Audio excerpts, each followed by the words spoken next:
What's the point of photography?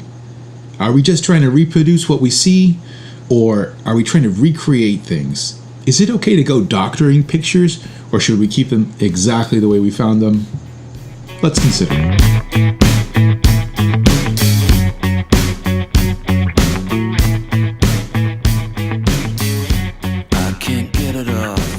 Hello, philosophers. I'm Chico. Welcome to the Philosopher Show, where we consider the greatest questions of human history. Today, I have a special guest coming with us. This is McKinley McQuaide. She is a former student of mine who is currently studying at Stanford, starting your junior year, correct? Yep. What are you studying up there?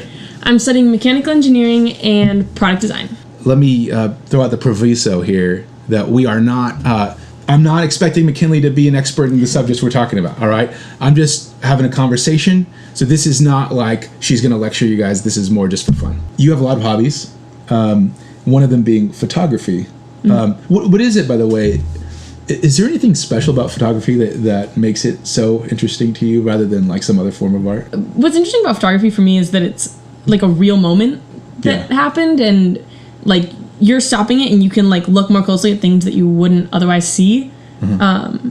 And it kind of gives you like a control over like the real environment that you're normally experiencing. So like I can brighten up certain areas or like completely change the lighting of an environment and like give it a completely different feel, but it still like was a real moment, and then I'm sort of like changing reality. Do you have any like reservations about changing the lighting and stuff? I mean, you're not going to go and say like this is exactly what happened, right? Obviously, but is there anything weird about that? Like I'm altering reality, like, and then whoever was in the picture, you know, like that's not what really happened. Does it feel like that at all? It gets tricky because it's like there are sometimes like cues that then won't match. So like I don't know, like if you try to make a picture look really happy, but then like the person in it doesn't like match that, it can kind of get tricky and interesting. And sometimes you can like create new things. I think as long as you're not claiming it to necessarily be real, like you're claiming it to be art at that point. Yeah. I think the fascinating thing to me is looking at photography and seeing what seems to be like this is just what happened, right? Reporting exact facts. And then the fact that it is a perspective that you've taken, you know, like you take it from a specific, otherwise we would just like, you know, take every single picture would be relevant, right? What kinds of things do you look for in your photographs? This is, by the way, I didn't tell McKinley any of these questions ahead of time, so I'm just coming up with them right now. So that's not easy. Well, I mean, I like to shoot like people interacting with things, or other people, or just people doing things. But I think it's more interesting to shoot pictures that have people in them. I don't know, maybe that's just because like landscapes got boring and things like that, you know, like everybody kind of looks at landscapes and there's a lot of different ways to do that. But when you catch like a frame of a person, they're very unique. Like you can't have like a whole bunch of pictures of the same person making the same face, and as soon as you change the person, it's a completely different like piece of art. And as soon as you change the person's expression, it like says a completely different thing. And so it's like a good source of unique conglomerations of emotions and like feelings. What do you think about photoshopping expressions onto people's faces? Like, is that taboo? It's interesting because like at what point is it not photography anymore, and is it like digital media, you know, because you can take photos of like two similar things and merge them together and it still looks like a normal photo, but like now it's not really anymore. So if I like Photoshop somebody's face, I think again I try to be careful not to claim that it's like a pure real photo, and it's sort of like an artistic rendition, and then I like feel okay with it if it kind of better conveys the vibe that I was going for. But it also sort of takes away, I guess, from trying to capture like real human emotion and like what surrounds it. So if I'm doing that, it's more like to create a whole different image than it is to try to capture something real that happened. I like the fact it seems like you're respecting the veracity of the moment, and at the same time allowing yourself the freedom of that an artist should have. And this is something I've noticed, and maybe not everybody has noticed this, but when I look at Instagram photos, right? I pass right through any landscape, right? I mean, and I remember like I love my wife very much, all right, but she does really good Instagram when she does her hair and makeup that she does, but when we're doing family pictures, right? Like we went to Zion and she's like, I gotta take a picture of this, right?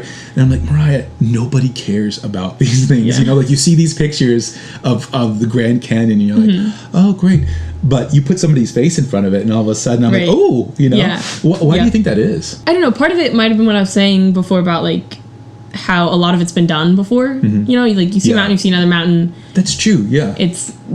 They kind of look the same. How many pictures of the Grand Canyon do you need? Yeah. Right. And I feel like when you try to take a picture of a landscape, it's because it's really grand when you're experiencing it. Yes. You know, you're in the moment and you're like, wow, this is amazing. I have to capture it because you want to like save it for as long as possible and like share it with other people. But I think what's grand about like landscapes per se is the entirety of the experience. Yeah. So when you put it into a picture, it really actually doesn't do nearly as much. that was my suspicion, right? Like I feel like it inspires some sense of awe in you being in the presence of, and then you see the picture and you know you could have done that, and I don't know, it just doesn't seem to inspire that same sense. Well, the real reason I brought up the photography though, because I have an interesting question for you. You said in the preparation that you do two kinds of photography. You do digital and you do the old school. Why? First of all, what is interesting about doing the old one? Like it's so much more cumbersome. What do you like about it? Yeah, I feel like it's sort of like the excitement behind like gambling or like playing that little. I say gambling. I've never actually done it, but I have gone to Chuck E. Cheese and played that little coin game where you put and it flies and it involves no skill. But it's still like my favorite game when I was little at Chuck E. Cheese was like just sitting there and doing that because it's like hands off luck and like you could end up with something really cool. And so I guess that sort of encaptures what is exciting about film photography to me. There's a little more excitement to it when I have a picture that's digital and I like shoot on camera raw and I put it in my computer and I put it in Photoshop and Lightroom. Like I am in control of every pixel. And realistically, I could take a picture of a mountain and turn it into a picture of a cat if I wanted to. Like everything is entirely in my control. Whereas when you have like film photography, yes, you could like digitize it, but in what I'm going for with it, you know, you take the picture and some of it's kind of a guessing game. I have this like really old like 50s camera that like I don't even know if it's fully taking in all the light. I haven't seen any pictures on it yet. And like the film roll that I have is kind of old, so like that can mean each picture could be different. Some of them could be just completely white, some of them could be like have cool spots in them. I don't really know. And so like it's part of it's a gambling game. And what's fun about that is like it makes it even more unique, you know, like there's something about it that I can't control. Just like kind of like the human expressions and things before that like are one of a kind. The other part is it makes it more like a hands-on process.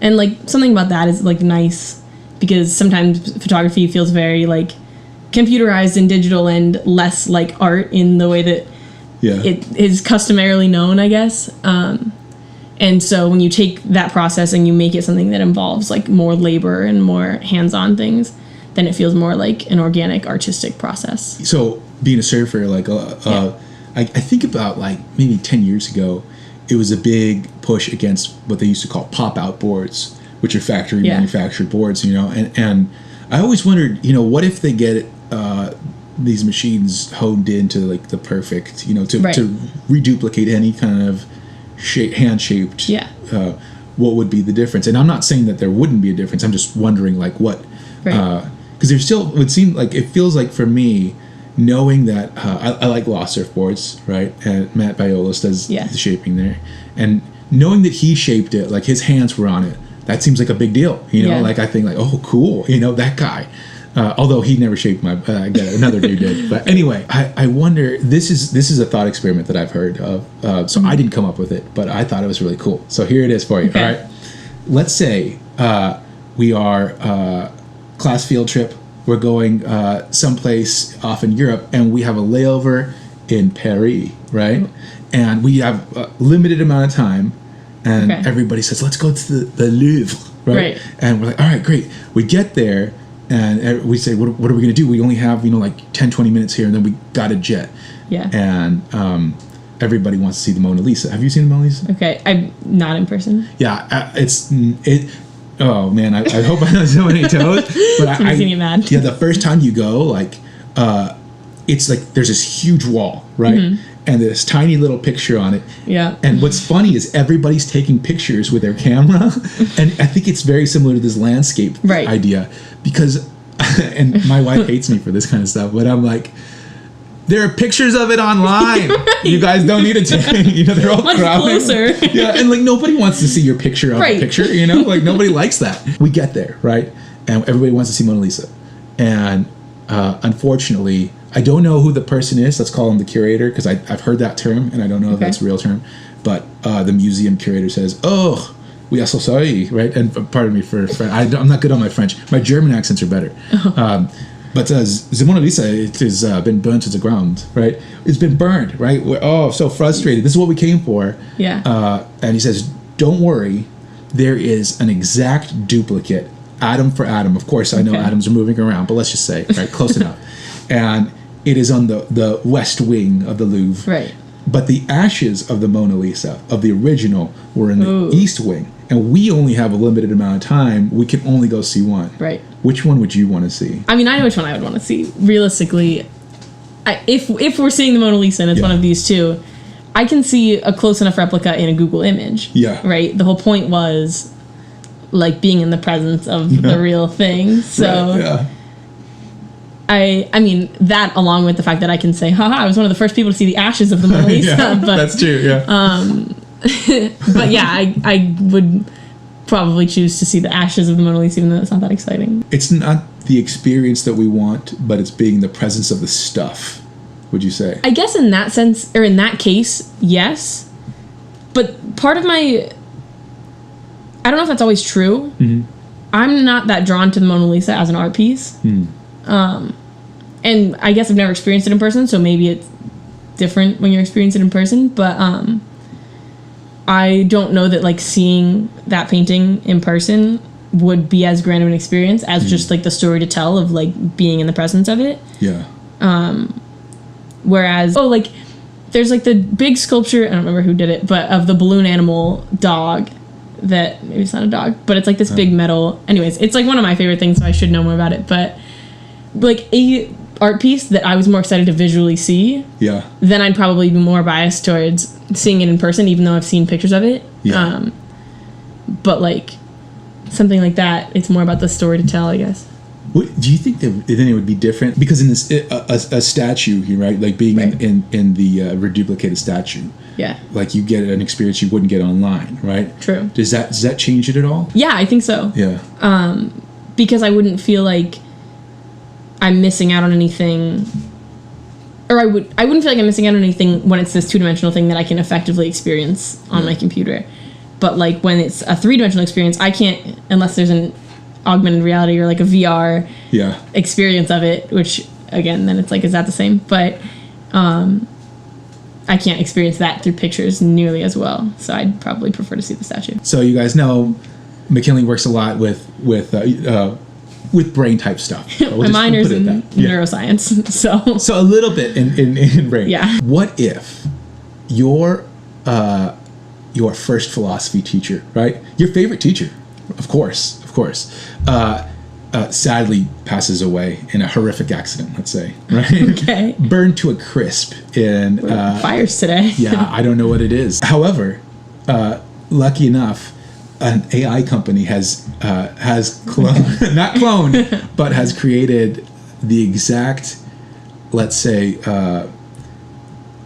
still a robot, right? Right. But the exact same thing, like physically, all for everything that you could tell, like it would strike you physically identically, right? Like the photons coming off would hit you in exactly the same way as they would, if it were, right? And it reacts in the same way as that favorite philosophy teacher that you had so long ago.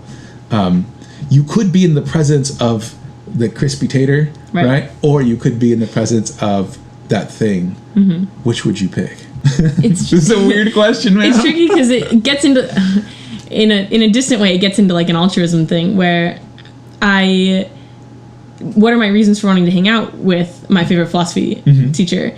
Part of it is that like I enjoy the interactions, and part of it is I enjoy someone else enjoying the interactions, right? Like I like the impact that I have on another person when I'm interacting with them, right? Yeah. And so I would only get half of that with the like robot. Yeah. Because like I know that I'm not actually impacting that robot, or I'm probably not impacting that robot. Like they're not feeling but I still get the benefits of the interaction. But I still think I'd choose a robot because I don't know that I'd get anything out of the actions. Yeah, that'd be weird, right? Thank you so much, McKinley. I had a lot of fun. I hope you guys had fun listening to our conversation. If you guys are photographers or philosophers, it would be awesome to hear your ideas about what we talked about in the comments. Please also share this with any friends that you know that might be interested in photography or philosophy. And don't forget to like and subscribe. And that's all I got for today. Adios.